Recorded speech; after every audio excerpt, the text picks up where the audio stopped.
కలువరి కీర్తనల పుస్తకం 23వ అధ్యాయంలో ఎలా ఉంటుంది అంటే, జాగ్రత్తగా వినండి, ఇది మీ బైబిల్లో ఉంటుందో లేదో తెలియదు కానీ కలువరి కీర్తనల పుస్తకంలో ఇలా ఉంటుంది.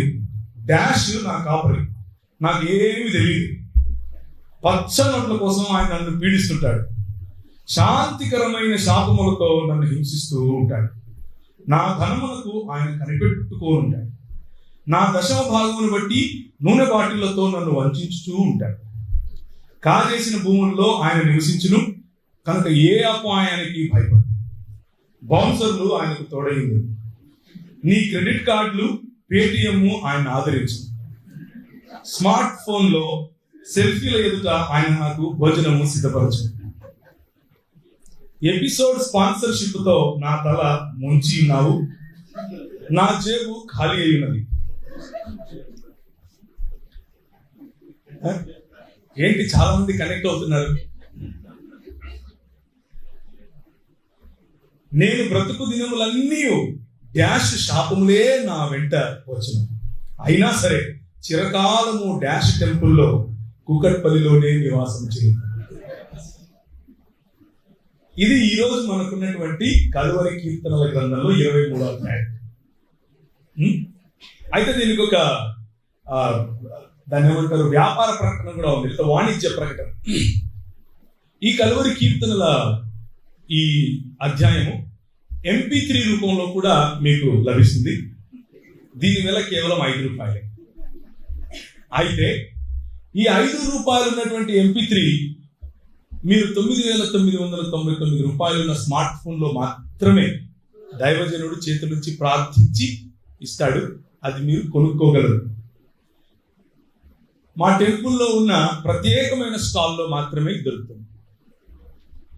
ఇంకొక బంపర్ ఆఫర్ మీకు ఏంటి అని అంటే,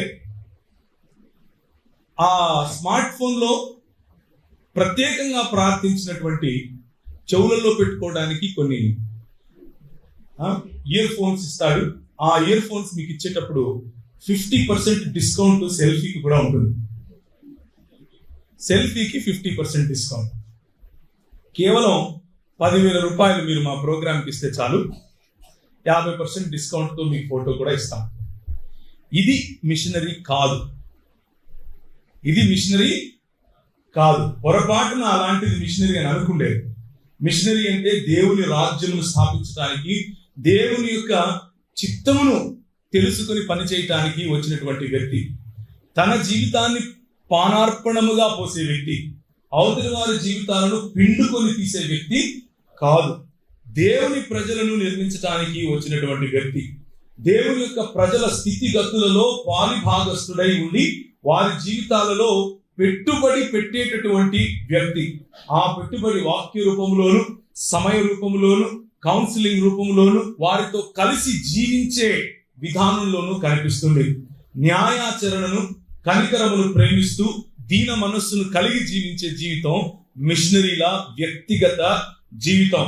నీతి, సమాధానము, పరిశుద్ధాత్మనందలి ఆనందం అన్నది మిషనరీల వ్యక్తిగత పరిచర్యలో ప్రధానంగా కేంద్రమై కనిపిస్తుంది. అటువంటి పరిచర్య ఉన్న వారిని మనము మిషనరీలు అని పిలుస్తాం.